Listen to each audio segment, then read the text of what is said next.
welcome to Journey with Dave. Uh, Thank you for the Atlanta people that are joining us tonight. Tonight we're joined by Jake and John as usual. We got Alex Fleming from the Florida Sun and the Carousel, and a special guest, Macho Camacho Jr. The Macho Man will be with us. We're going to interview him Macho tonight. time. Macho time.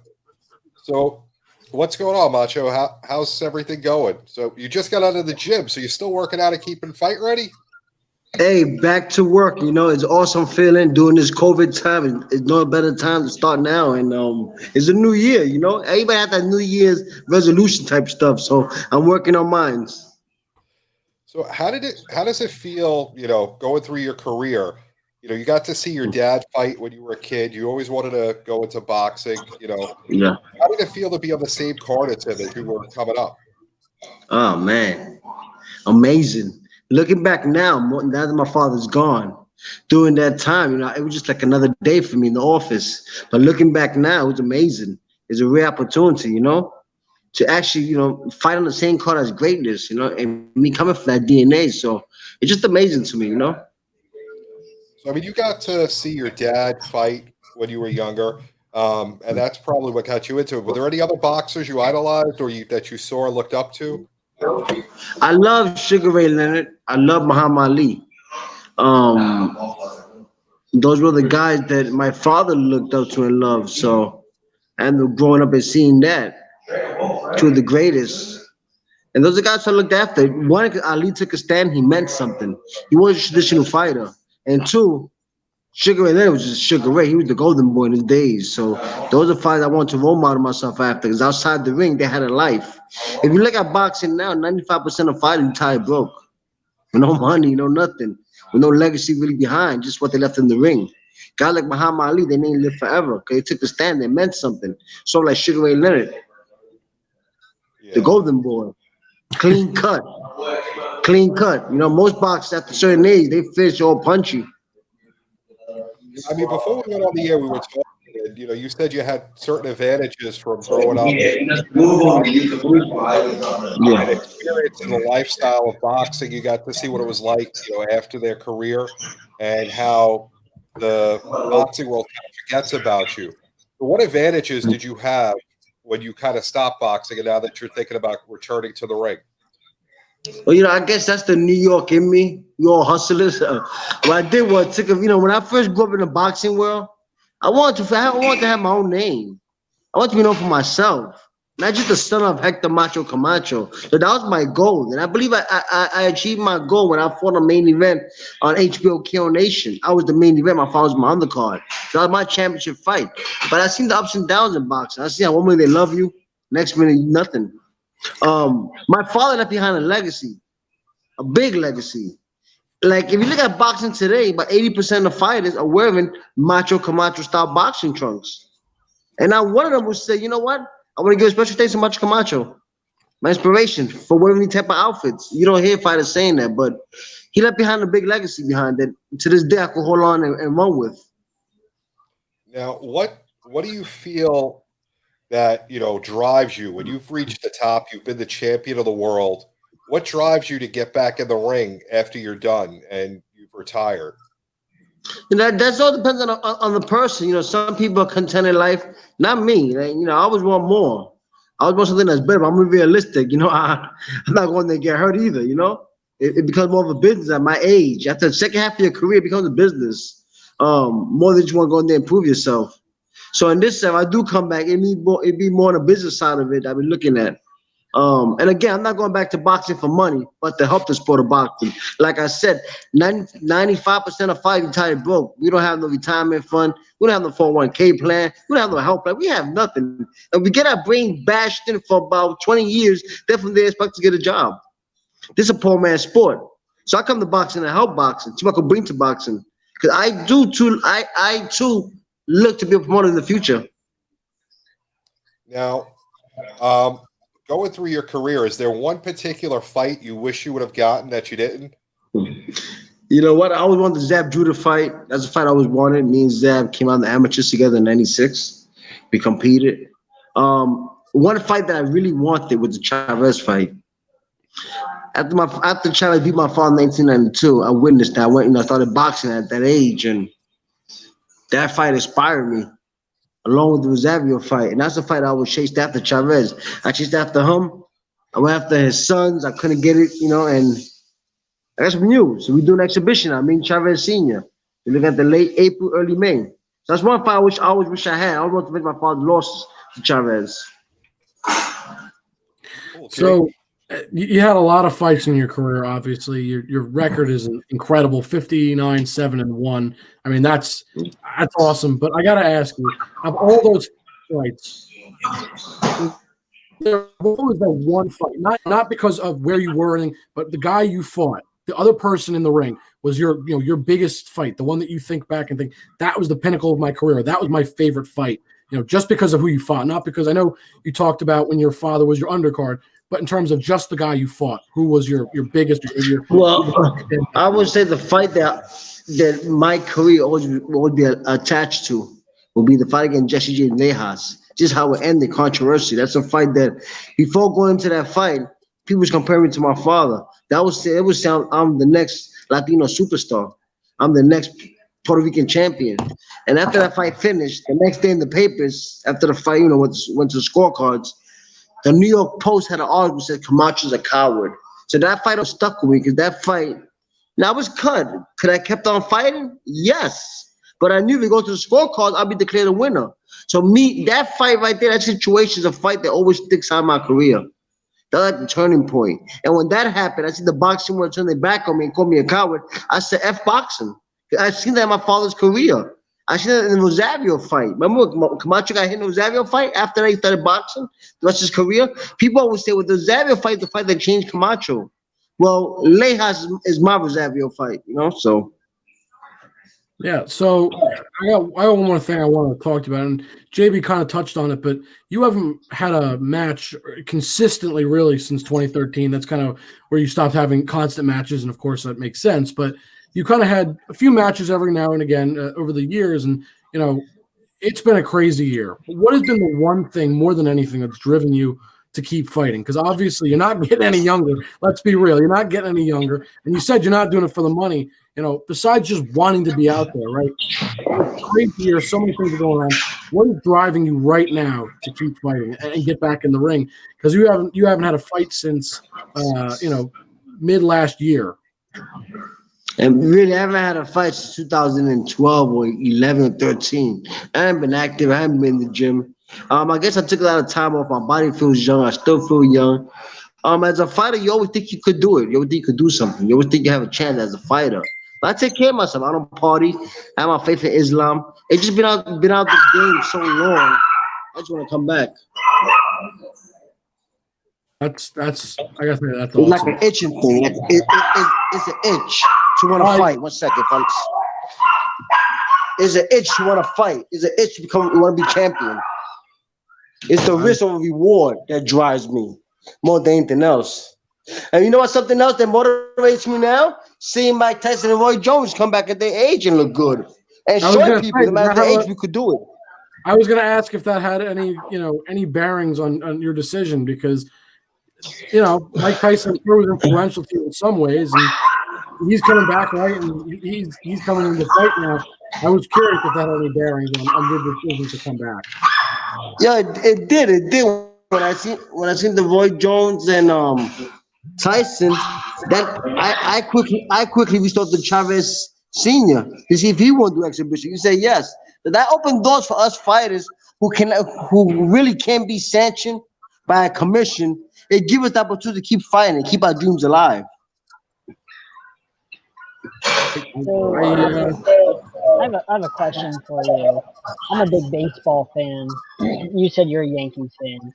Baseball's kind of a dying art, if I'm being honest. Boxing is kind of a dying art, if I'm being honest. It's not as big as it once was in the 80s and 90s. How do we save boxing? I guess much like baseball, how do we save boxing? It's kind of How you say boxing? Yeah. I would say we gotta start from the low level, start from the bottom, start from the amateur fighters. I mean, we gotta teach our fighters give them financial courses, give them classes. Us fighters come from the bottom. If we're gonna fix boxing, we gotta start from the bottom. We gotta teach these kids how to market themselves, how to sell themselves. Because at the end of the day, you make money by what you put in the seats. So if we're gonna help boxing, we gotta know how to teach fighters how to promote themselves, how to market themselves, and understand this is a business. At the same token, like I always say every time, the fans don't come to see the promoter; they come to see the fighter. Know your worth, know your value. That's If you don't mind, Mr. Camacho, I have a question or two.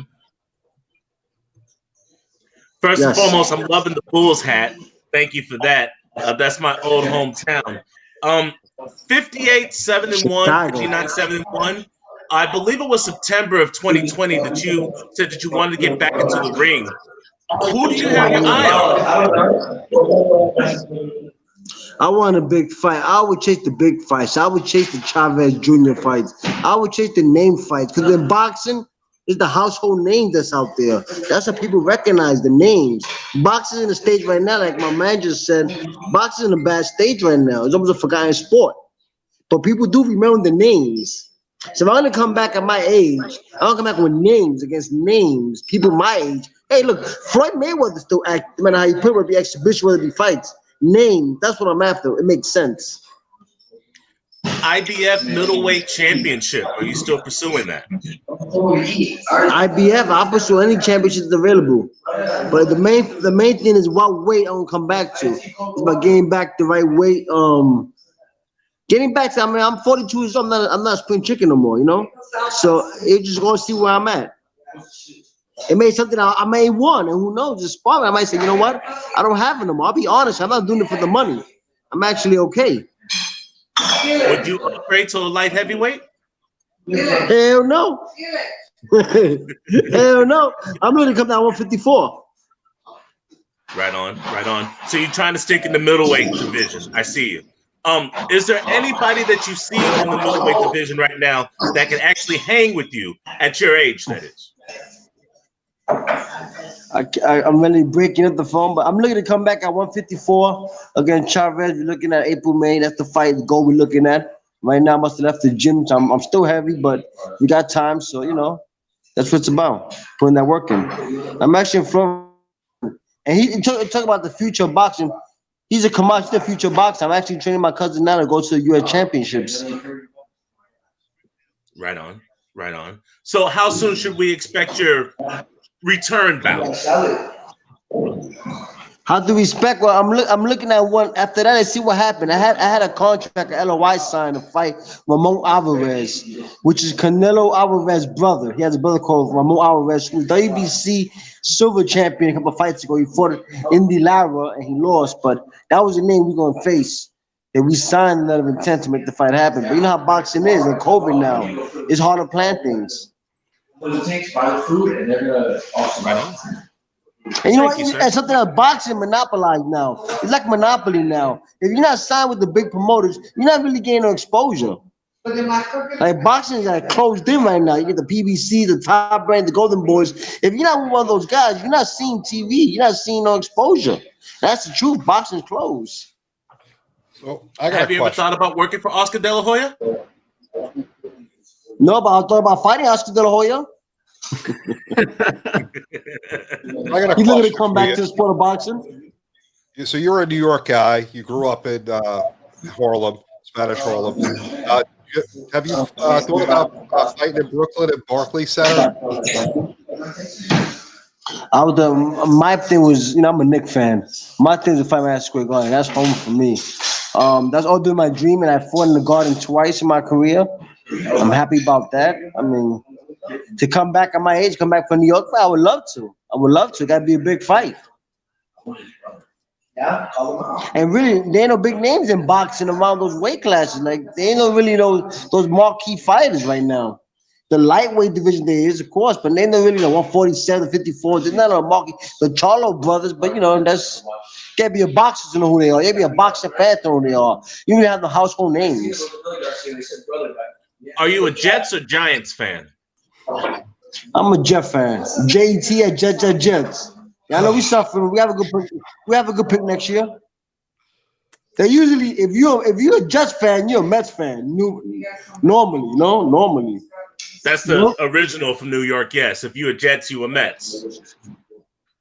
And an Islander too. Throw the Islanders in there as well. If you're a Mets fan, you're an Islander fan, you're a Jet fan. The good thing about being in the East Coast of New York, the best thing about my city, that they rule. We have our own style, our own culture. New York has its own culture. There's a bunch of rude motherfuckers. When you ask somebody where you go, they'll send you to hell. It definitely is. You gotta love New York. The only place you can act crazy in the street, nobody cares. You can scream and curse all you want in the street, but look at you and keep walking. New York City, the home of 9/11. Well, I definitely appreciate you taking the time, Macho Man. We look forward to tonight. Hopefully, thank you, fellas. Back on, so we can help promote you. We definitely appreciate your time, and we look forward to speaking with you again. I appreciate your brothers, man. God bless. Thanks for the opportunity. Special thanks to my management, Gwyn Levy, for having to send interview up. Eruption Boxing Management. God bless everybody. It's still Macho time. Yes, you're welcome on the show anytime, Macho. Have a good night. Thank you. Good luck in the future. So that was Macho Camacho Jr., guys. What a treat to have a former world champion on Journey with the Jays. And now we got Alex, who's filling in for Spencer tonight. Alex is going to cover the NFL for us tonight. Alex, what's going on?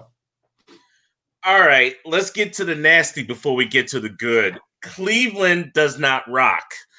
A lot of coaches and still a couple of players are on the COVID list, and they could barely beat a Pittsburgh squad that was sitting people. Now you got Stefanski, the offensive coordinator, the defensive coordinator, a guard Petagna, a couple of wide receivers, including Hodges, that are all on the COVID list, and half of them are not going to make it to Sunday. It's a good thing that the game is on Sunday and not Saturday, because it really would have been ugly. Now, I'll be honest without being biased.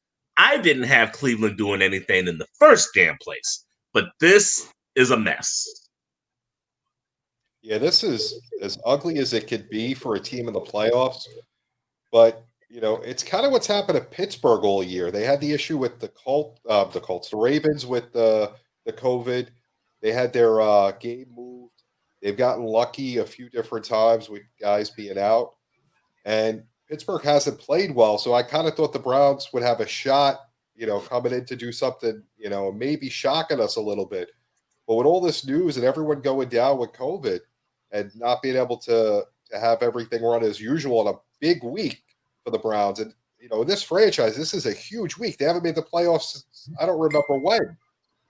2002. 2002. And they lost to the Pittsburgh Steelers I just watched a video of that today. It's ironic because the Pittsburgh Steelers are 35-7-1 against the Cleveland Browns at home. Simple math, that's 5-1. You could barely beat Pittsburgh without Ben Roethlisberger and half the defense. Why in the hell should we think that Cleveland's going to pull an upset victory with everyone playing and them missing key pieces, including their head coach? Look, I've said that Pittsburgh is not the best team. I've knocked them because, as I've talked on the show, I think their record is a little bit better than what that team is, at least the way they've played recently. But we've also talked about why are the Cleveland Browns so good? Well, one of the biggest reasons, I think John has alluded to this multiple times, and we've talked about it, it's really the coaching they've gotten done. And when you lose your coach like that, I mean, I'm sorry for Browns fans and Cleveland fans in general, because this sucks. You know what? You make the playoffs, congratulations, but their best asset really was their coach. I mean, the team is not bad, but it's not amazing. It was just well coached this season, and they finally got to the potential where they reached their potential really with the right coach, but they lose their coach now. I don't know what's going to happen to them.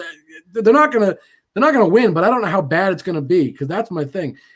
If Stefanski is in, maybe at least they can make somewhat of a game out of it, because we know Pittsburgh plays down to competition. The Browns will try and keep it close. That's all well and good. But you lose Stefanski. This game just went out the window. And I never thought the Browns were going to win this game in the first place. As much as I dislike Pittsburgh and I've talked bad about them, I still think they're a better team than the Browns at least. And this week proved it when they almost didn't beat the backups. Speaking of dislike, the Houston Texans, in all of their ignorant glory, have went from bad to worse. Not only did they do a bad job this year and give Miami the 3rd pick in the draft, they are planning on hiring Nick Caserio, formerly of the New England Patriots. If the name rings a bell, do you remember a couple of years ago when the Cincinnati Bengals caught the New England Patriots spying on them and getting videotape? Yeah, that Nick Caserio. You would think that after the Bill O'Brien experiment that Houston would be done with anybody from New England. Fool me once, shame on you. Fool me twice.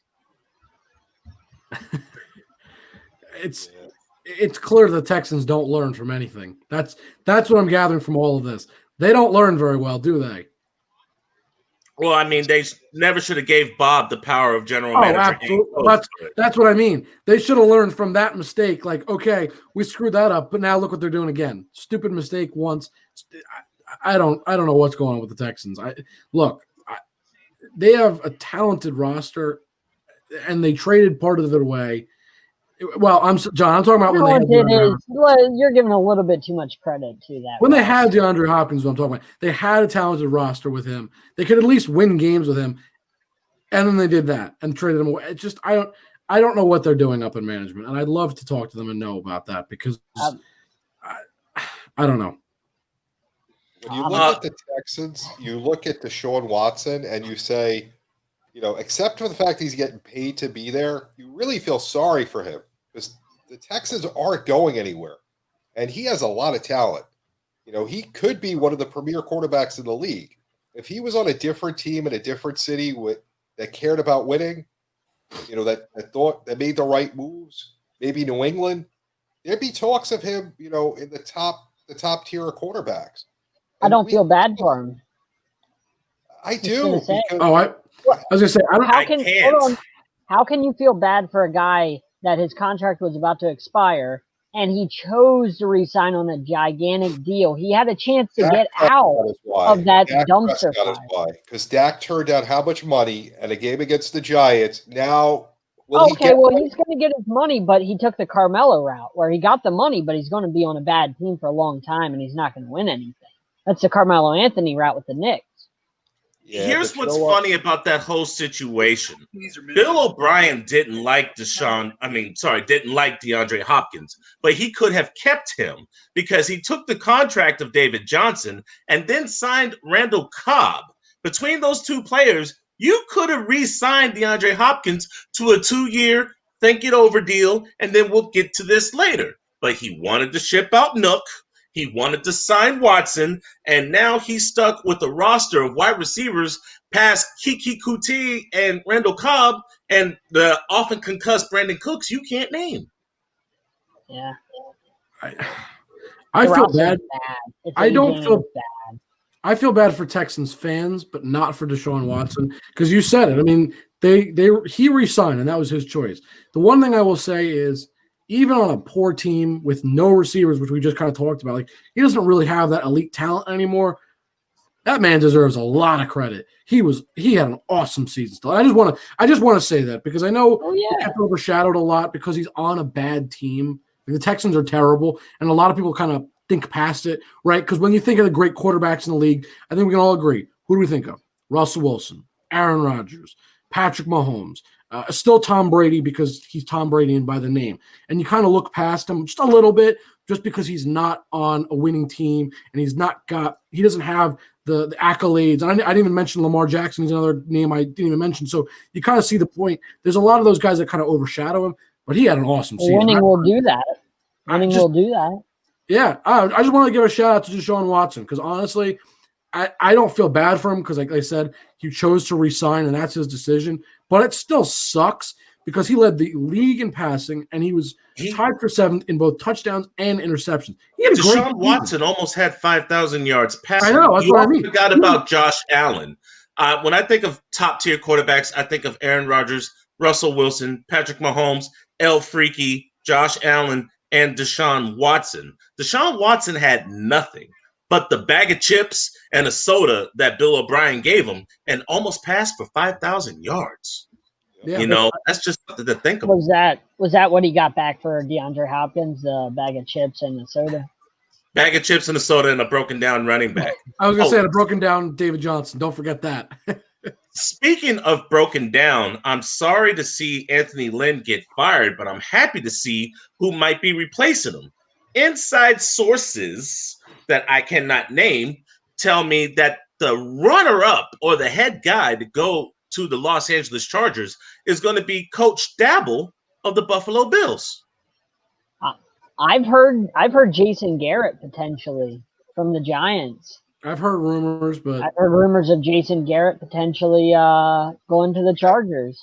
We're going to have to see the clapping again on the sideline. That smile. I think Coach Dabble's got the inside track on this. He has completely turned the offense in Buffalo around. He's one of the key pieces as to why Josh Allen looks like a machine. Him and Stephon Diggs are on the same coordination.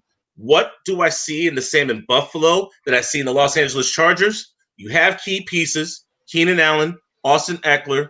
You have a decent defense, Joey Bosa, Melvin Ingram, and if he can ever get healthy, Derwin James. Yep. Oh, and you got the quarterback with the rocket arm. That rookie threw for 30 touchdowns. You know who he reminds me of? Josh Allen, and he's a rookie. He took his rookie lumps his rookie year. I'm thinking in 2 or 3 years, that division's not going to belong to Kansas City anymore. This would be the perfect spot for Coach Dabble to start over and make his own name while Mr. McDermott does his thing up in Buffalo. It's not a bad point, honestly, because the cap is going down this year. In 2021, the cap is going to go down. So it seems like the Chiefs that have a lot of gigantic contracts, they're going to be hurting, where the Chargers really don't have that many gigantic contracts. They have Justin Herbert on a rookie deal. So it's not a bad point you make. It's the curse of winning. When you win, it costs money, and you're getting closer to the cap. Well, you also don't expect the cap to go down because of the pandemic. You know what I mean? You don't expect a pandemic and then the cap goes down. So that hurts teams that already are locked into those big deals like Mahomes' deal and Chris Jones and Tyreek Hill and Travis Kelce. Yeah.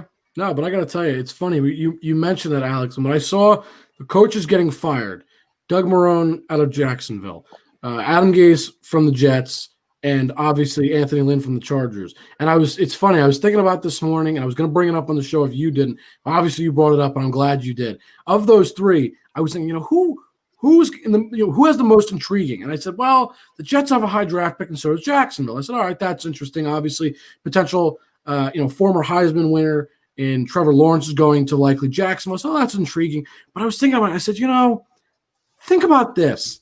Whoever gets to coach the Chargers, they get Austin Eckler, Keenan Allen. They get, you said Joey Bosa. They get to work with all of them. Oh, yeah. And as you just mentioned, Justin Herbert. I got to tell you, that's got to be a coach's dream. That team, all they need is a good coach to unlock the offense and defense, work it all together, get things going. I'm telling you, you're right. That team is going to be unbelievable. I mean, Justin Herbert in his rookie season threw for over 4,000 yards and over 30 touchdowns. He broke Baker's record, and I know a lot of people when Baker had his record, they're like, "Oh, that was so impressive, and he deserved Rookie of the Year." A lot of people said that. Justin Herbert, I mean, talk about a wow of to start your career. And I got to tell you, whoever gets to be his next coach, I just want to say good for them because they are going to have so much fun in Jacksonville. And I just can't wait to see Jacksonville versus Kansas City in, say, like 3 years when everything, even 2 years, when things in Los Angeles are working together, right? Things are fixed. Everything is good there. And obviously Kansas City is Kansas City. That's going to be, I mean, can you imagine that right now? A Justin Herbert that is playing likely on a Josh Allen level, if you're right about the coaching change, against Patrick Mahomes, who speaks for himself. I mean, I'm glad you mentioned Jacksonville because I report on them, and I don't want to give up too much information, but I think it's no secret that Jacksonville wants to acquire Urban Meyer. It's just that he has a list of demands that are pretty long. He wants $12 million plus an incentive bonus. But I think everyone knows from articles written and from common sense, sunshine is coming to Jacksonville. They have $100 million in cap space and 11 draft picks. So if you were ever going to see a team in the NFL have a complete turnabout, it's going to be the Jacksonville Jaguars. If I were you, I would reserve my spots on the Jaguar skin because they are going to be good in less than 2 years. And with Sunshine at the helm, they're going to be selling a lot of jerseys and a lot of seats. I hope so, because you know what? When Saxonville was a thing, I got to tell you, that was fun. Like, they were fun to watch. It was, and I understand that's not what we're going to see. We're not going to see that, but just in general, watching that team, it was nice. You know what? It was another good AFC team, and it was fun because honestly, when they were good, who was good, right? It was the Patriots. And what's going to happen now?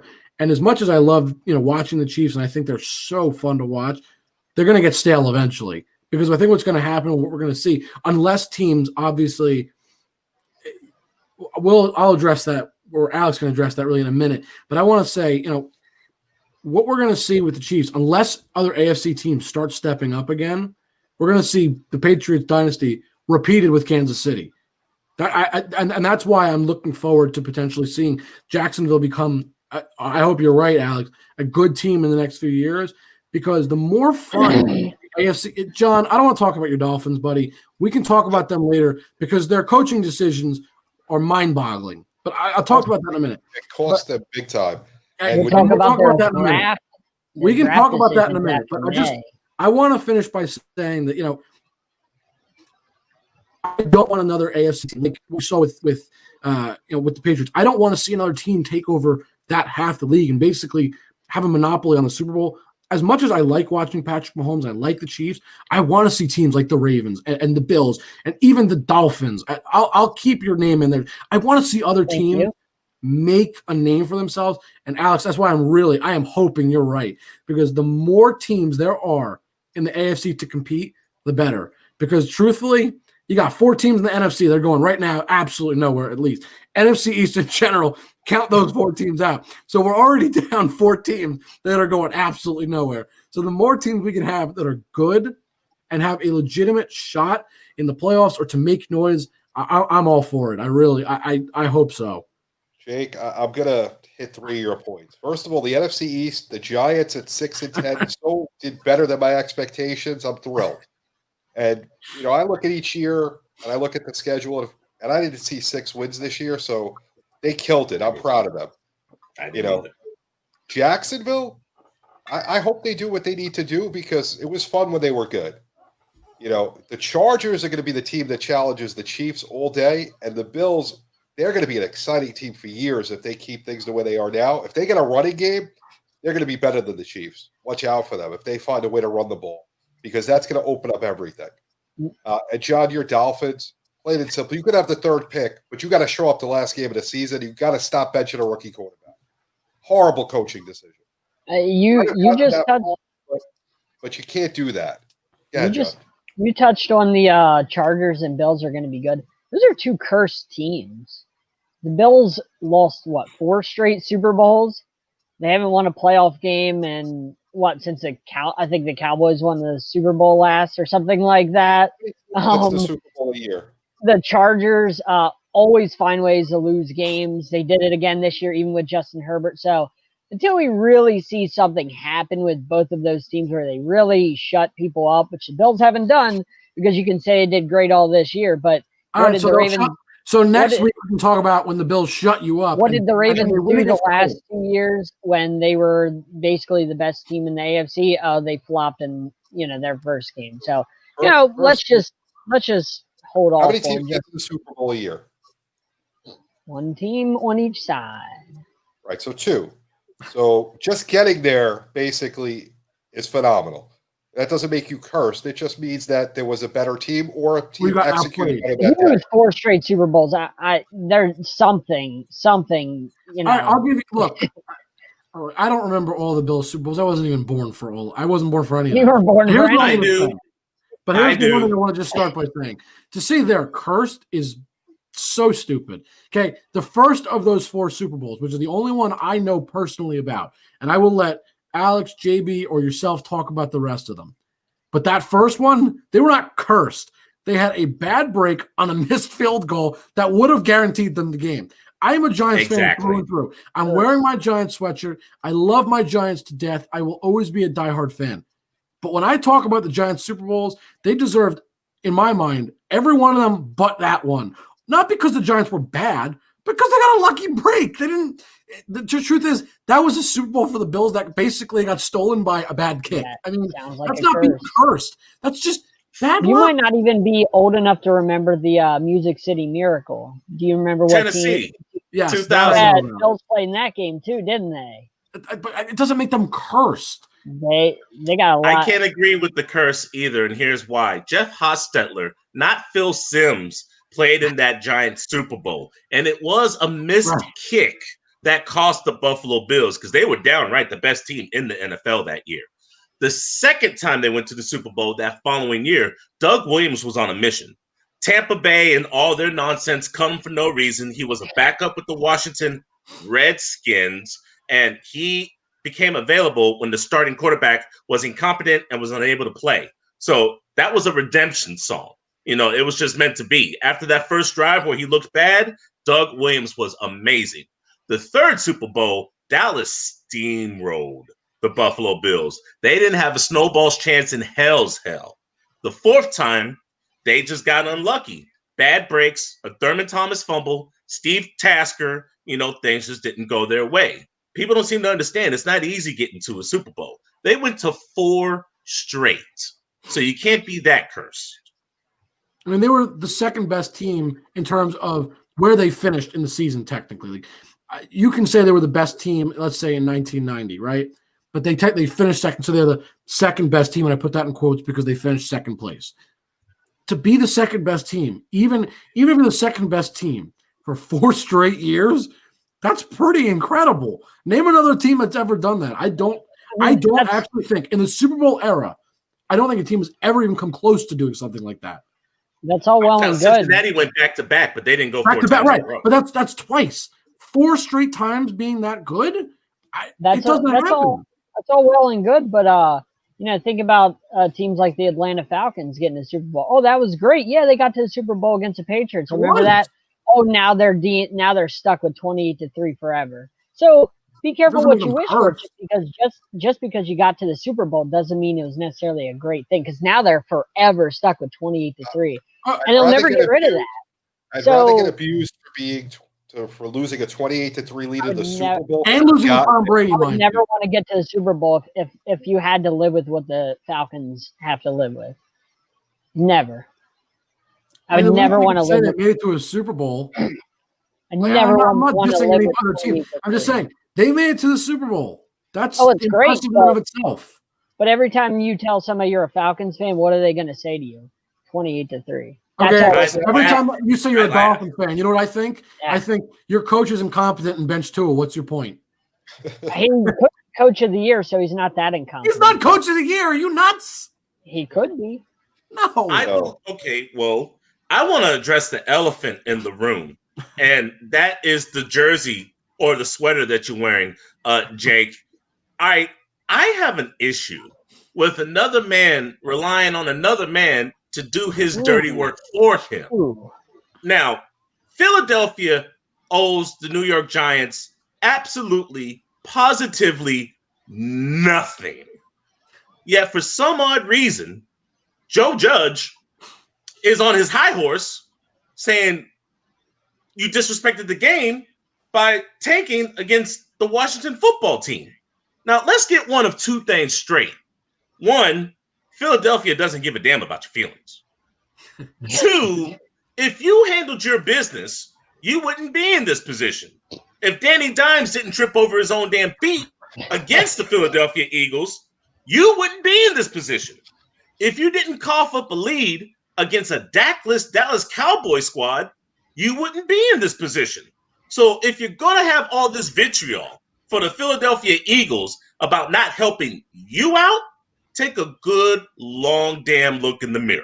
I have 2 things to say. So first of all, 100% agree with everything you just said about the Giants. Look, I'm a Giants fan, and I'm bitter at the Eagles, and I'll address that in a moment, but I cannot argue with anything you just said, and this is the honest truth. I agree. I can look back, and there are games they should have won, okay? Week 2 against the Bears, should have won, okay? Against the Cowboys in week 5, should have won. Against the Eagles in week 7, I believe, they should have won. And the list goes on. There are games they should have won. I do not disagree. And I'm not going to sit here and say it's all on the Eagles because you're right. There are games we should have won, and I just pointed them out. So that's the first thing. So in terms of it being our fault that we were in that position, 100% agree, nothing against that. But what I will say is this. As a Giants fan and just a fan of the NFL, I truly believe what Doug Peterson did was a coward's move. And I'm going to tell you why. Not because he wanted the Giants out of the playoffs. That has nothing to do with it. I truly do not believe that had anything to do with it. What he did was give up a game, which to me is unacceptable. As a coach, as a player, as anything in the NFL, you do not give up a game. And you could see it in his players' faces.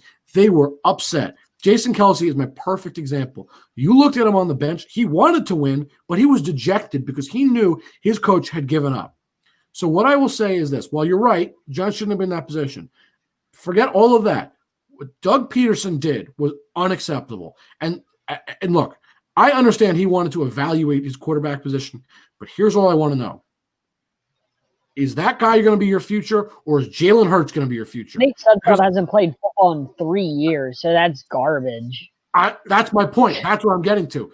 Sudfeld is not your future. It's so clear Jalen Hurts is obviously the future for this franchise because Carson Wentz, we all know, that relationship is fragile. It's broken. Even though there are rumors that he doesn't want out, there's rumors he wants out, a lot of things swirling. It's over. Period. End of story. Jalen Hurts is the future. To put Nate Sudfeld in the game, in a game that you can win, is what pisses me off. Because if they were down, 35-7, okay, cool. I don't blame you. You don't risk getting your future quarterback hurt. You just go evaluate other talent. I'm okay with that. But in a one-score game that you can absolutely win and give your team just momentum going into the offseason, because that's a thing, okay? That's a good feeling in the locker room, at the very least. You trust in your coach, trust in your teammates going into the offseason. It is beyond unacceptable to me that he would do that. And forget that it affected my Giants. It's not even about that. I was livid because, honestly, I was rooting for the Eagles. I hate the Eagles. And that was, to me, one of the most disgusting things I've ever seen in the NFL at the coaching level. I've seen a lot of bad player things. But for a coach to blatantly give up like that, I thought he should have been fired right away. Not because he's a terrible coach or anything, because he intentionally lost a game like that. That is, to me, defacing the integrity of his job and the game. And to me, I don't care what anybody wants to tell me. I think that's unacceptable. And for me, as the coach, your job is to get your team to win and do everything you can to make them win. To give up like that, unacceptable. No matter who you are, what the position, anything, unacceptable. The way I look at it, there's an integrity factor. You knew the game had playoff implications. Had you want to put Sudfeld in, say at the beginning of the game, I'm gonna put the guy in, make it known, because you know this game has playoff implications. You got down to whatever yard line it was whatever a goal. You ran horrible plays when you could have tried to score, which whatever. Maybe that was their offense. I'm not the offensive coordinator. I didn't watch Philly all year. You don't go for the field goal. You stop them on defense. And then immediately following that, you make the change. So as a Giant fan, we had no business being in the playoffs. 6-10 is not playoffs. I said last week there was no way we were making it anyway. So I'm not hurt that we're not in the playoffs because it would have just been this week we would have lost. So that's fine. But as an integrity thing, knowing that you're affecting the playoff race, you come to play the game. And if you intend on doing something out of script where you're not going to play the game, your players shouldn't be surprised. The fans shouldn't be surprised. And you should have some integrity. Listen, I want to see what Sudfeld could do for us. I don't know where I'm going next year if I want him as a backup. Hurts, looking on the sideline, he was in shock he got pulled. He's your starting quarterback in your future right now, and he has no idea what's going on. As Jake said, Kelce looked like he was in shock. So he looked dejected. Yeah, and nobody had the Philly side. It reminded me of last year when Trubisky got pulled, and nobody knew what was happening. They tried to make up that it was an injury. Then he went back in, and it was like a whole crazy thing. It was on a primetime Sunday night game. Except this had a playoff implication. And to me, you have to play with integrity. Winning the game, losing the game, they don't owe the Giants anything. They owe the league something. You play with integrity. Okay, all right. There's that word integrity. And for some reason, that just bothers me when people try to use the integrity argument. Did the NFL have integrity when it took away Pittsburgh's bye week and made them have a bye week, week 3, and forced them to play 14 straight games? No. Did the NFL have integrity when they took a backup wide receiver and made him play quarterback so they didn't have to have the week 18 rule and have 8 teams in the playoffs? I'm talking about Denver versus New Orleans. No. Did the NFL have integrity when the New Orleans Saints didn't have a running back, but yet forced them to play against the Carolina Panthers and forced Ty Montgomery and Taysom Hill, who's been a 50-50 running back anyway, to play? No. So this whole argument about integrity is just false. The NFL is a business. They are about making money, and they did not want a week 18. By screwing people over, taking people's bye weeks, and forcing them to play in conditions where you don't have 4 wide receivers against the Jets, we were allowed 256 games this year. Nobody thought we could pull it off. Nobody thought the NBA could pull off the bubble. Well, the NFL pulled off 256. It wasn't pretty. Yes, it was ugly. Yes, there were casualties, but it happened. And now it's the playoffs. So I don't feel sorry for Cleveland with all their coaching issues and player issues. And I for damn sure do not feel sorry for the Giants for not handling their own damn business during the regular season. I will make one quick comment to counter that. You talked about integrity of the NFL. I'm talking about Doug Peterson's integrity. You were talking about the league, which I don't disagree, because we've talked about on the show about most of those incidents, and I know I have gone on record saying that those were, I don't agree with what the NFL did. But the difference is, in those scenarios, the NFL said, you're going to do this. Doug Peterson, and I'm talking about his integrity, took out his team and made his team lose on purpose. So I'm just saying there is a difference between the league and the coaches and the players in the league. So what you talk about is the integrity of the league itself, which is a whole nother issue. I'm talking about Doug Peterson, his credibility as a coach, his integrity as a coach, not as a necessarily a leader of the league itself. That's the only difference between what we're saying. I don't disagree with everything you said. I just want to make sure it's known. I'm talking about his integrity as a person. Two different, similar, but a little bit different. He could have just said at the beginning, before the game, when he spoke to the media, I'm going to play Sudfeld in the fourth quarter no matter what. I want to look at him. Just make it known. Not that it was a shock to the world when you're in a 3-point game, in a game that has playoff implications. That's all. I mean, there's no shock. It's not like that if the Eagles won, they were making the playoffs, that he's making tactical decisions to affect their season. And the Giants don't deserve to be in the playoffs, 100% right. But still, at the same time, you need to play to win. That's my only thing. Do we have any game picks, gentlemen? Ooh, yeah. Let's go around the horn. What game do you want to start with?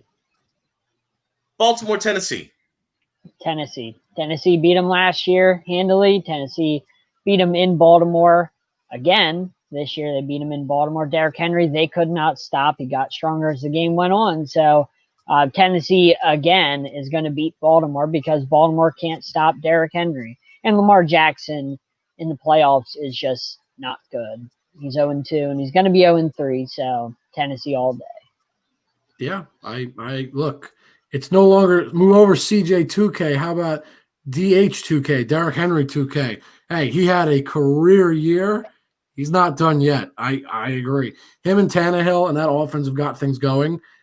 Yeah, I mean, look, Baltimore they're playing better, but they didn't look as good as they did last season.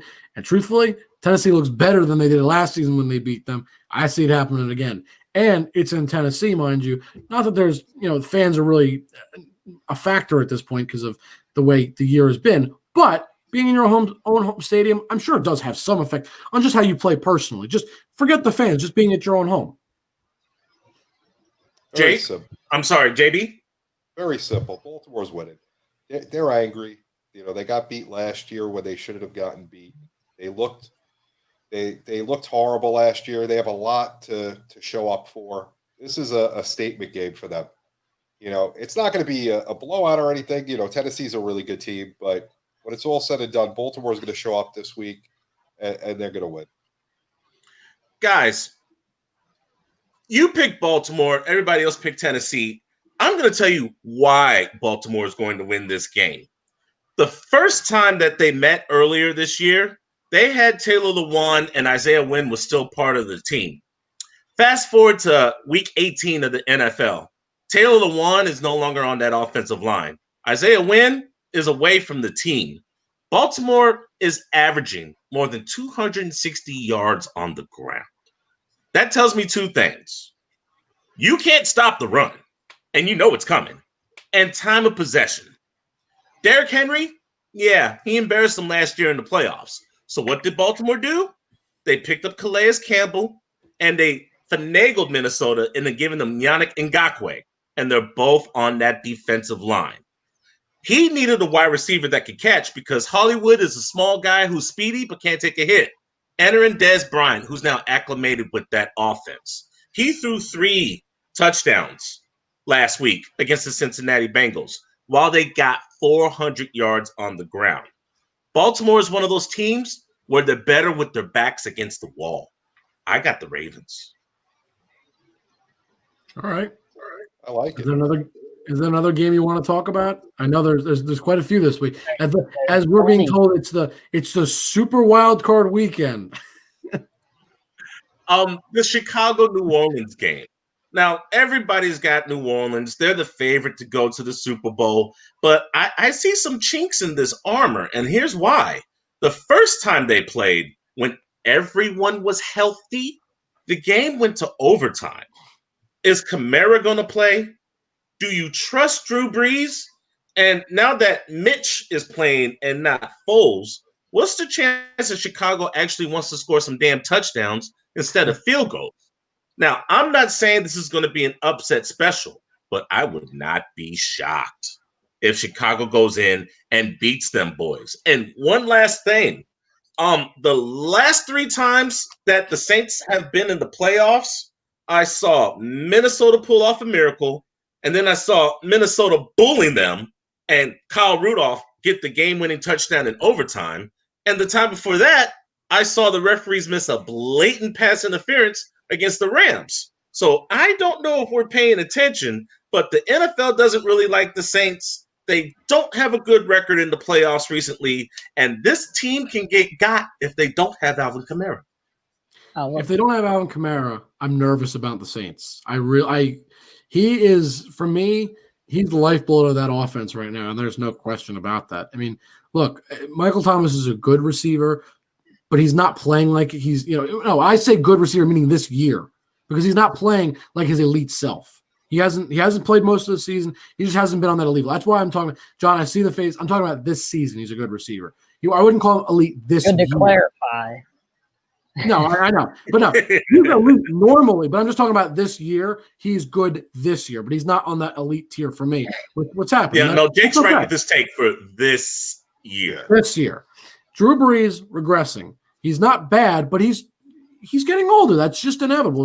His arm is not what it used to be, and there's no question about that. Alvin Kamara also ran for 6 touchdowns a few weeks ago, or excuse me, rather had 6 total touchdowns. If that doesn't scream, I am the catalyst for this offense, I don't know what does. If he can play, then I feel very comfortable with the Saints. If he doesn't play, I'm not sure that I'm picking against them, but I expect it to be very close. And as Alex kind of hinted at and said, I wouldn't be surprised if Kamara's not playing. I wouldn't be as surprised if an upset occurs. But they're in the Superdome. Drew Brees has had some recent struggles in the playoffs. And if Kamara is playing, maybe all of that works together to help them win instead of losing. John, you talk about being cursed. Maybe Drew Brees says, hey, haven't played well recently in the playoffs. Our last few years haven't ended the way we want. Let's right the ship. Let's get in the right direction and do well in the playoffs. But if Kamara's not playing, I'm a little bit more worried about the Saints. I have to be honest, because again, he gets that offense going a lot of the time.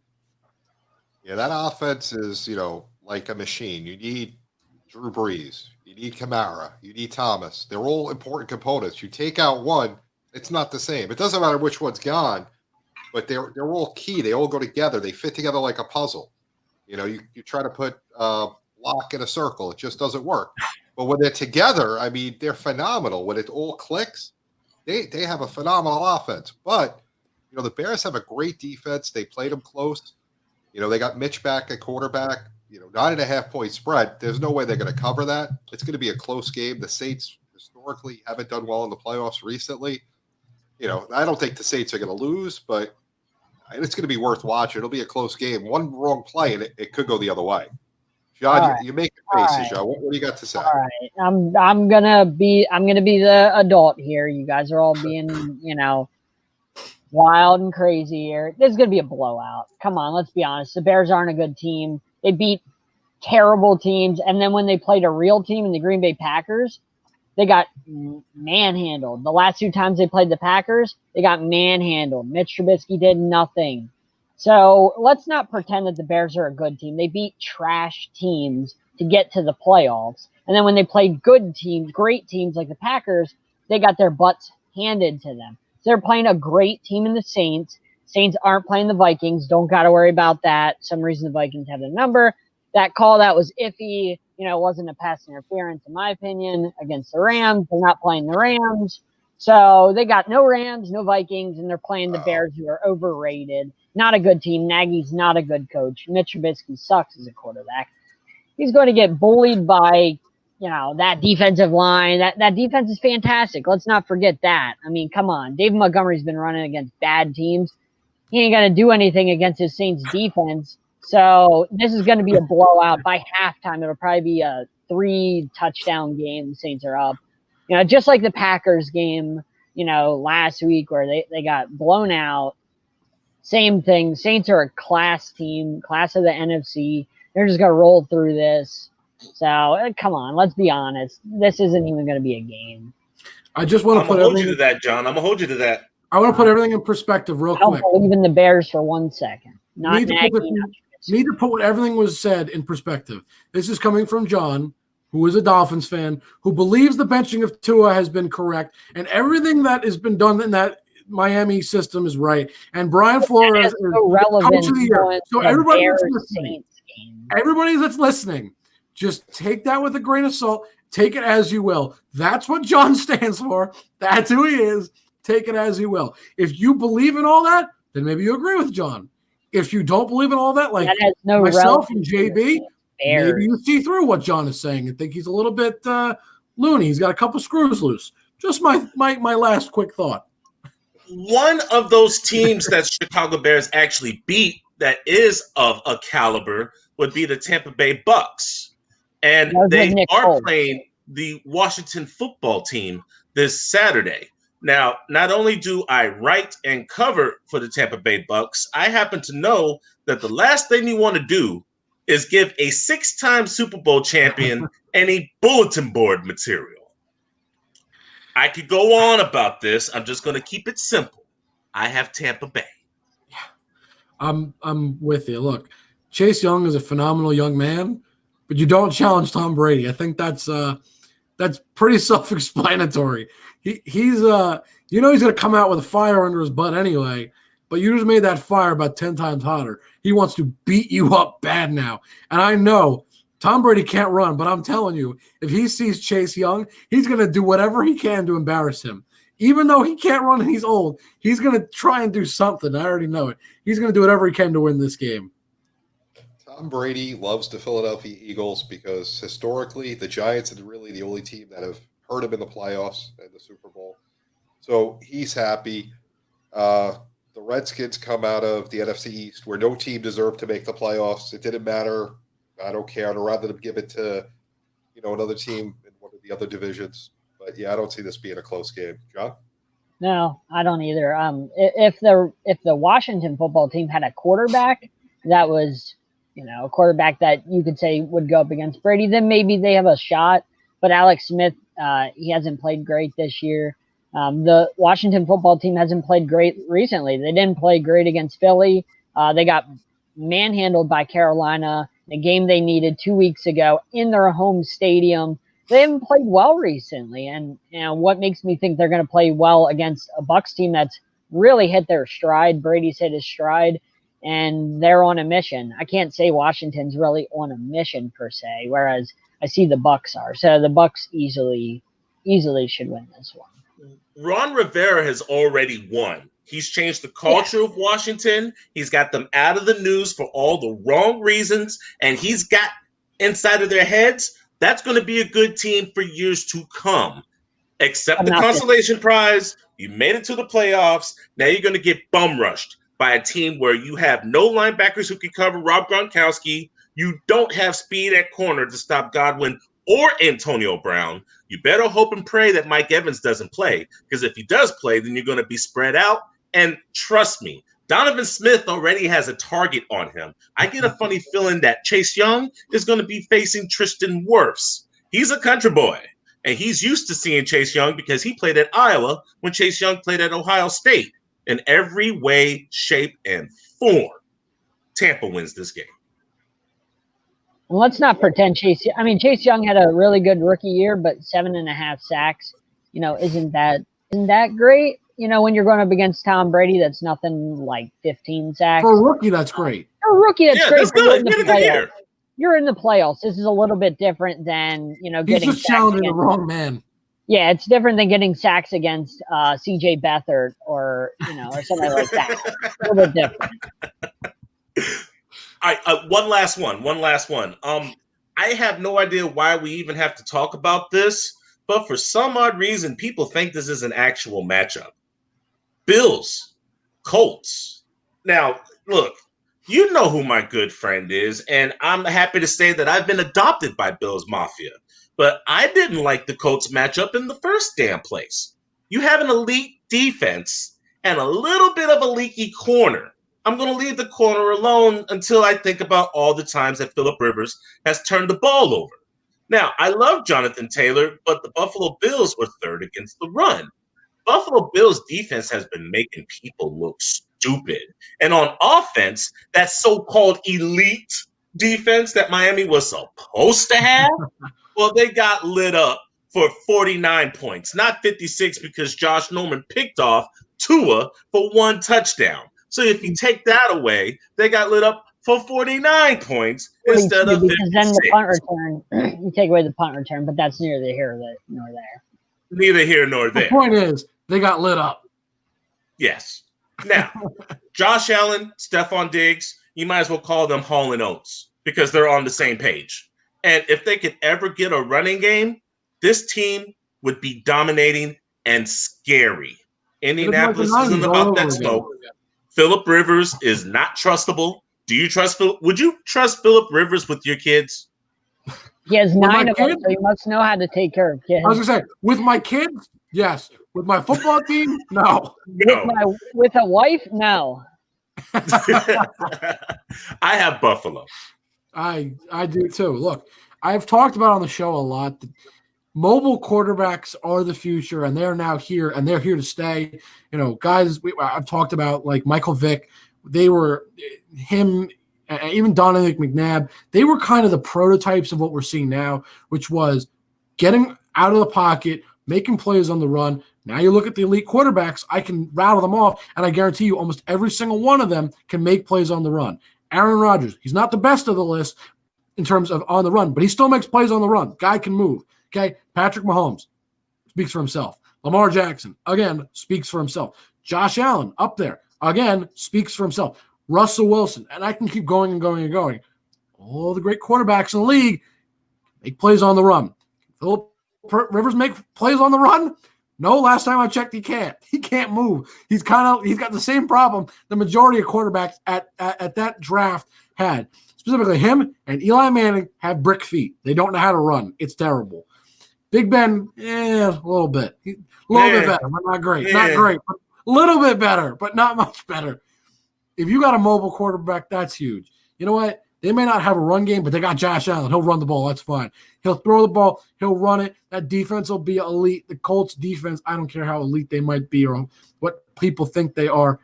After what Josh Allen did last week against, as I'm John, again, I'm sorry, I'm with Alex, the Dolphins' elite defense, he torched them.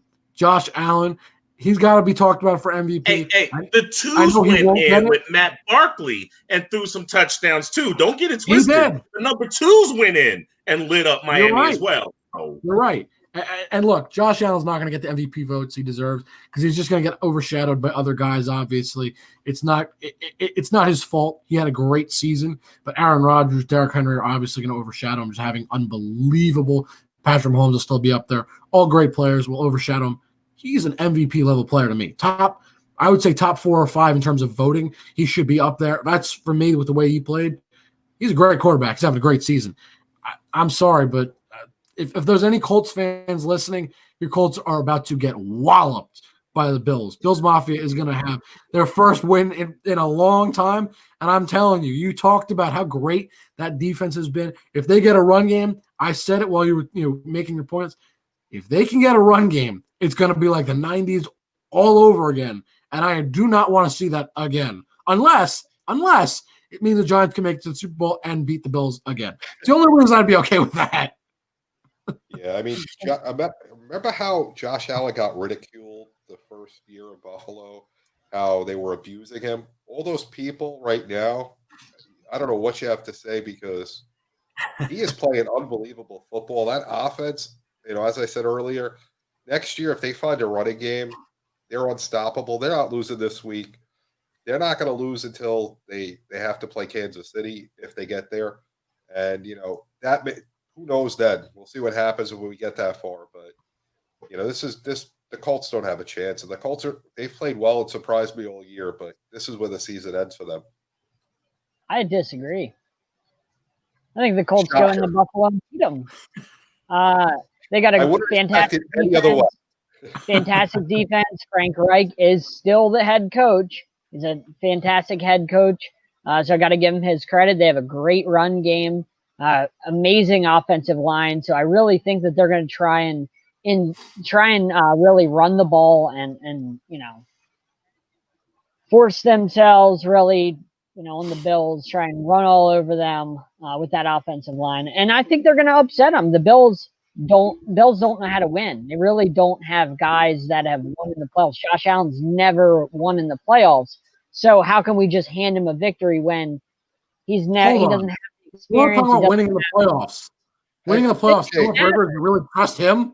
Jake, I have Rivers has been there a lot in his career. He knows what playoffs feels like. 2 questions for you, John. Number 1, that run game. Aren't you a little bit worried that the Bills are one of the best teams against the run? No, that defense is not as good as it looks to be. So they can be exposed, much like the Kansas City game. I got one more thing I want to ask before I move to JB because I know JB's got something to say. John, you have very publicly called both Ben Roethlisberger and Phillip Rivers quarterbacks with, quote, noodle arms. So you really want to tell me a noodle arm with 9 kids who can't stop it is going to beat Josh Allen and the Buffalo Bills? I don't think so. Hence why they will turn to the trenches. They'll run the ball a lot. They will rely on that amazing offensive line and Quentin Nelson. And it will be an ugly, defensive, low-scoring game playing right into the Colts' hands, and the Colts end up winning. They have they're just better overall. Just like you thought that the Dolphins were going to walk all over the Bills last week, right? That's irrelevant to who's going to win his. I'm going to give you the conspiracy theory of the week. Frank Reich is playing to lose because he never got to win the Super Bowl in Buffalo, and the Bills are going to go to the Super Bowl this year. There's your conspiracy theory of the week. As you said, Mike Tomlin was playing to lose, last week. So that's what I'm going to say, John. I'm going to do a John this week. It happened. Even though I don't believe that. Any of us have the Cleveland Browns beating Pittsburgh? Do any of us have Cleveland? No. Without the COVID thing, possibly. But because of that, no way. I didn't have it. And that's exactly why we shouldn't even waste time talking about it. Yeah, no. Last one. Seattle Rams. This one's easy for me. I got Seattle. Same exact thing as the Seattle. Browns Steelers game to me. Yeah, I Seattle, think I'm- Seattle's going to win. Russell Wilson, that's all you got to say. No disrespect to the Rams and Goff, but There's even no if Goff Goff. is playing, I don't There's no think he's going to Goff. be 100%. There's no Cooper Cup. yeah, but even with them, Yeah. Russell Wilson, Goff is not going to be 100% even if he he played. needs So MVP votes this year. I wish I could vote for him because he just does it consistently year after year. He puts him there.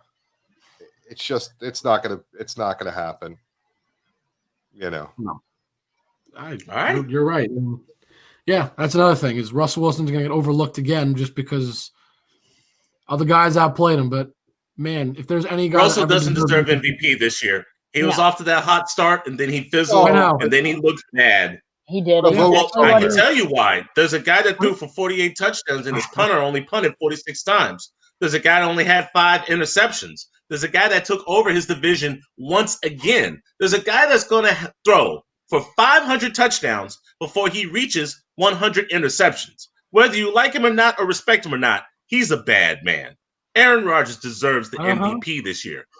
Behind him, Josh Allen was breaking records, broke Jim Kelly's and Drew Bledsoe's record, threw for 39 touchdowns, threw for more than 4,500 yards, and had 9 rushing touchdowns. Changed the face of Buffalo, hooked up with Stephon Diggs, who not only led the league in reception yards, but receptions, and is the number 2 team in the AFC. That's why Josh Allen's number 2. Oh, and there's this guy in Tennessee, Mr. Henry, who only ran for 2,070 yards, 5th most in NFL history. So yeah, Aaron Rodgers, Josh Allen, Derrick Henry. And that's why we shouldn't talk about Russell Wilson.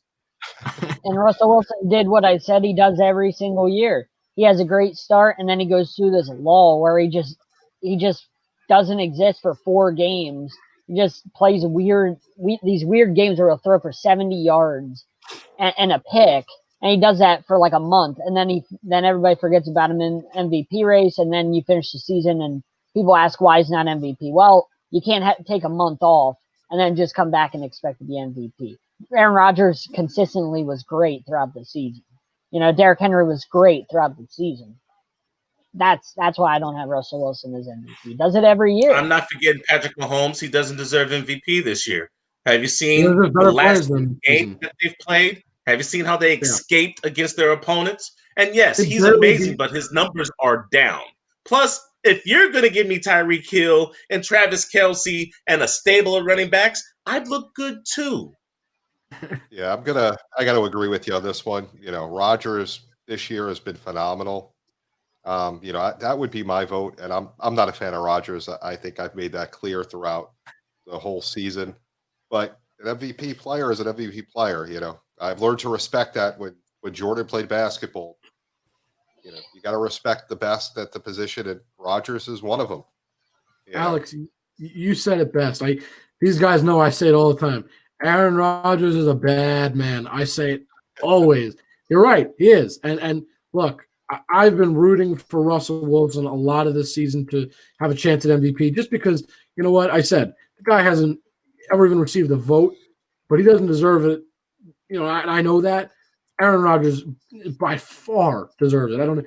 I don't see how anybody could really make an argument other than maybe Derrick Henry, because Derrick Henry did have one of the greatest running seasons of all time. It's the only guy I could even see in contention with him. And that's not anything against anybody else. That's just 2 guys having, phenomenal, unreal seasons. Give Rodgers MVP, give Derrick Henry Offensive Player of the Year. Oh, absolutely. If Derrick Henry doesn't get an award out of those 2, I'm going to be livid. And that's not because I happen to like him. He had one of the greatest rushing seasons of all time. I don't think you can sit here and say he doesn't walk away with some sort of hardware. Who's the rookie of the year? Are you giving it to Justin Jefferson or are you giving it to Justin Herbert? Have to give it to Justin Jefferson. He just broke the all-time rookie record for receiving yards. He broke Randy Moss's record on the Vikings for most receiving yards, and he broke the NFL record for most receiving yards by a rookie. Over 1,400. Herbert easier to play receiver in the NFL. or quarterback? Which is harder? It's easier to get the stats as a quarterback, I would say, than it is receiver. It certainly is not. There are 31 quarterbacks in the league besides Justin Herbert. I don't believe they all put up those stats this year. So, no, I I'd don't go think with it's Justin easy. Jefferson. I'm with Herbert. Herbert, It's hands close down. to Herbert. That's because he's a It's quarterback. one of the two. It's one of the two. But the homer in me is saying that there might be a dark horse. You know who only gave up 3 sacks this year? Tristan Wirfs.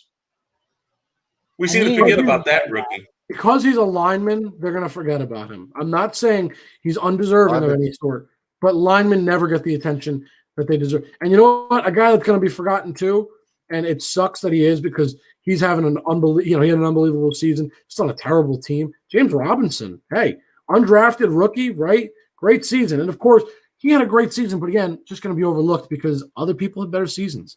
It's kind of the same thing. Other guys just have better seasons, and guys get overlooked all the time. I have Justin Jefferson winning the award. I won't be shocked if they give it to Herbert. I know it's one of those two. I'm with you on that. It's a matter of who. I would be happy for either of them to win it, though. I would definitely say that because they're both more than deserving. Both great young players. I wouldn't mind having either one on my team. I think what Herbert did is phenomenal. I think playing wide receiver is a lot easier than playing quarterback. Who would you say is defensive player of the year? It's just 2 people for me. It's 2 people for me. It is T.J. Watt or Aaron Donald. I knew that was everybody else. I can't hear you. Oh, you can't hear. Ron, you are such a homer. I'm gonna.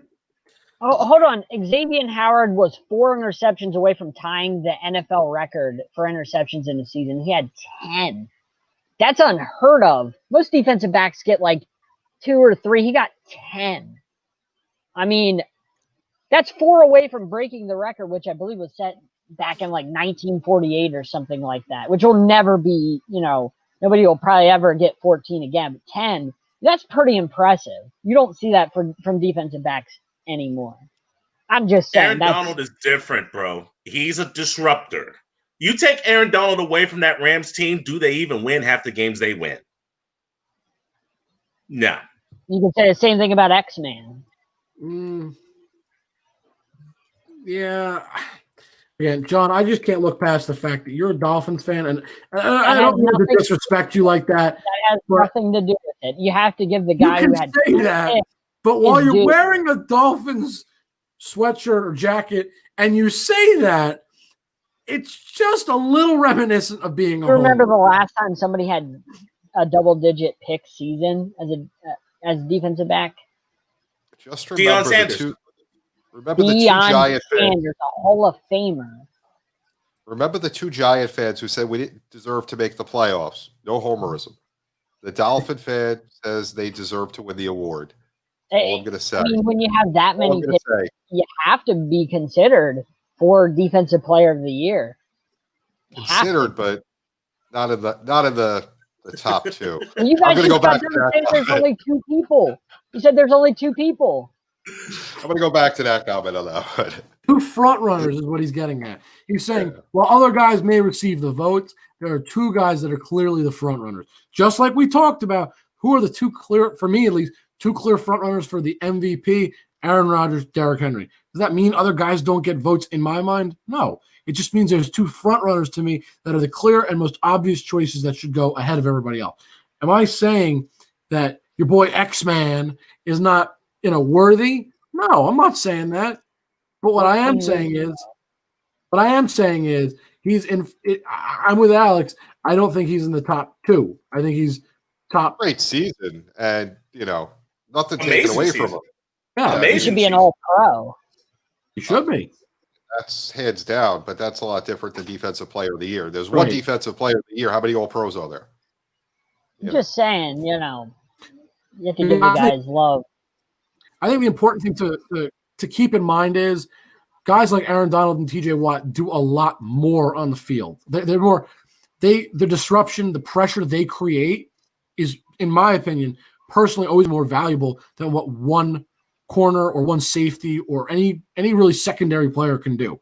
Because for me, I always look back, and I mean this truthfully, not just because I'm a Giants fan, but it's a perfect example of how important those guys can be. Look at the Giants Super Bowls against Tom Brady, right? Tom Brady, one of the best quarterbacks of all time, if not the best. And I'm not just saying this because I'm a Giants fan. Do not think that.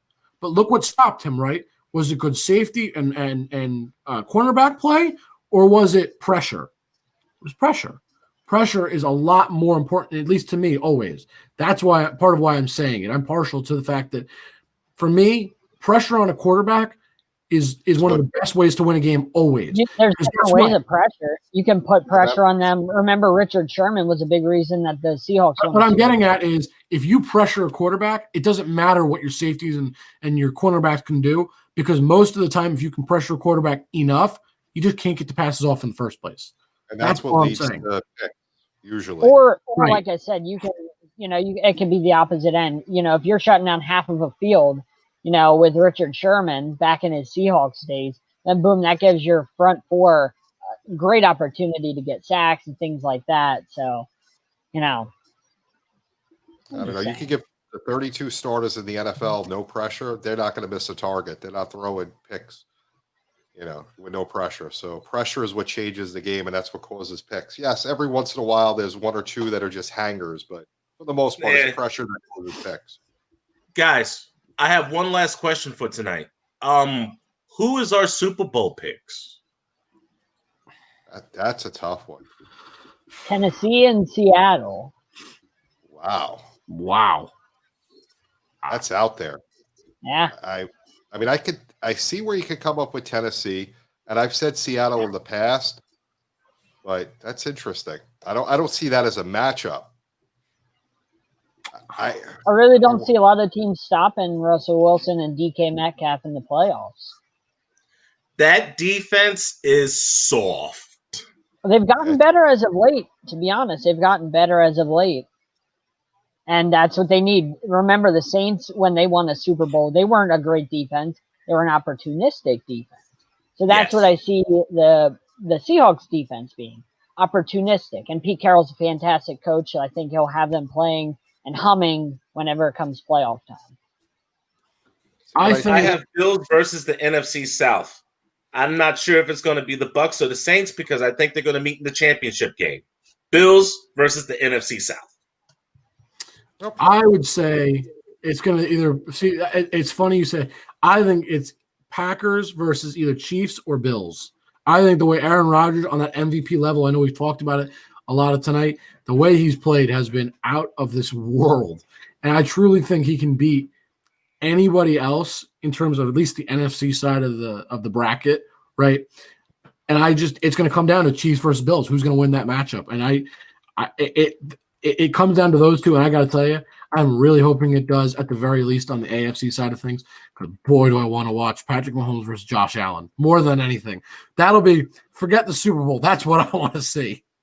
The reason that it's going to be Green Bay is because you got to go to Green Bay now to win. They got the number 1 seed. It's not easy to do that. That's why they're going to the Super Bowl. The AFC is a lot tougher because the Bills have something in them that I just haven't seen in a while. And the Chiefs, they're the Chiefs. They find a way to win. I worry about how arrogant they are. I don't know. I think Andy Reid's a pretty well-balanced guy. Mahomes doesn't seem like he's an egomaniac. Right, but like Alex said earlier, they haven't looked like themselves lately. They get basically week 17 off. They get the first round off. That's a lot of time. They didn't play great against the Falcons. That's a lot of time where that's 2 weeks off plus a bad game against the Falcons. It's been a while since they've really looked like the Chiefs, and it's hard to just flip the switch in the playoffs. That's my concern with them. I wouldn't be upset with either one of those teams in the AFC, though. I could see either the Chiefs or the Bills easily. Those are, it's tough to distinguish right now which one of the two. And the NFC, having to go through Green Bay, I can't see Tampa doing it. I definitely can't see Breeze doing it. Mm-hmm. I don't see any hope. And the wild card teams, the only one besides them that I would have a shot would be Seattle. And their defense just isn't good enough to stop the Green Bay offense. So that leaves us with Green Bay. Yeah, there you go. Tampa has the formula to beat Green Bay. I think that's the only team that can go up to Green Bay, being former NFC Central opponents. And they already did it earlier this year. That was in Tampa, but they frustrated Aaron Rodgers and beat them badly. Tampa Bay has the formula to beat Green Bay. I see New Orleans beating Seattle in a shootout. I see Tampa upsetting Green Bay, and then those two at it for the third time. And Brady's no stranger to the cold, so. Yeah, I mean, Brady will be able to play in the cold, but I don't know about the rest of the guys. He has the best chance, in my mind, besides, of course, Aaron Rodgers, who plays in the cold always.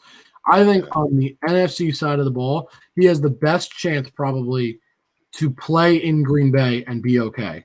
Yep, I agree with that. They're the only team that can go to Green Bay and get a win. Nobody else can. And that's not a diss to anybody else. It's just the time of year, and the talent perspective and matchups. There's nobody else that's going to. Let's not forget, Seattle has Aaron Rodgers' number. That's the one team that Aaron Rodgers can't beat in the playoffs. He's had his demons against Seattle. So if he plays Seattle, whether obviously it would be in Green Bay, he's had his problems in the playoffs against them. He's had his nightmare. So that's the one team. I have to disagree. John is partially right. When it comes to Seattle, it's all about home field advantage.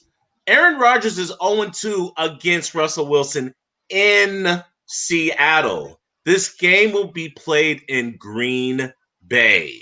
Green Bay took care of Seattle last year when it was in Green Bay.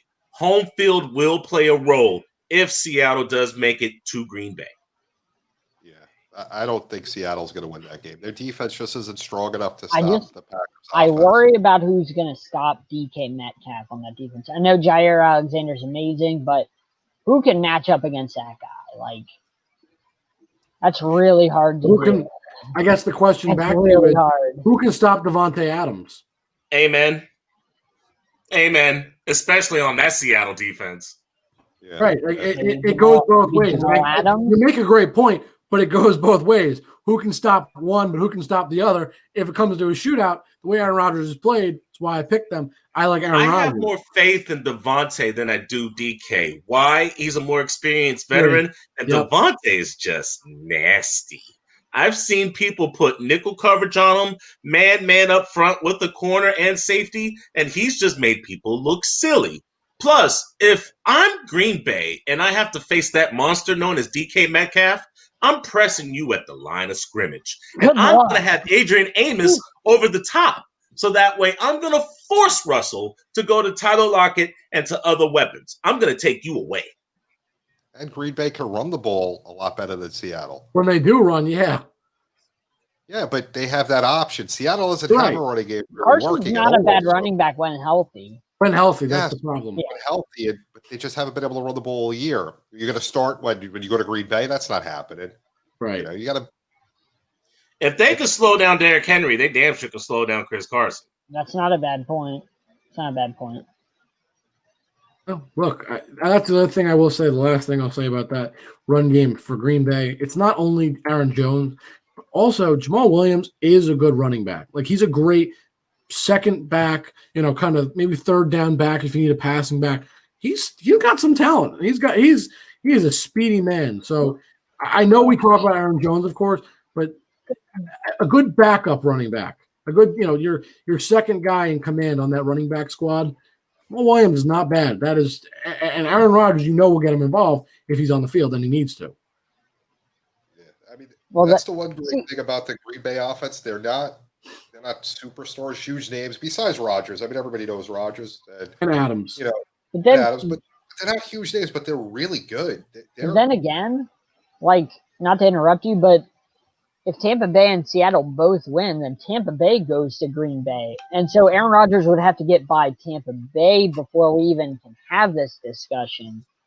Yeah, Alex had said that. We're not even sure that happens. So who knows if we even need to debate that, because I'm not even sure he can beat Tampa Bay after what happened earlier this year. So this might be a moot point, talking about Seattle versus Green Bay. They would have to get by Tampa first, and that's hard to do. That's also a good point. Get ready to watch the games on Nickelodeon. Smart move by the NFL. Oh, Great and move. for those asking or wondering, Tampa's not afraid of the cold.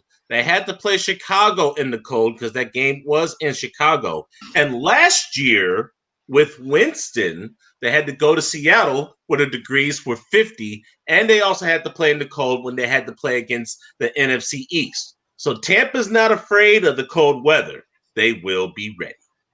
Yeah, but this colder than there's Green Bay cold in the playoffs.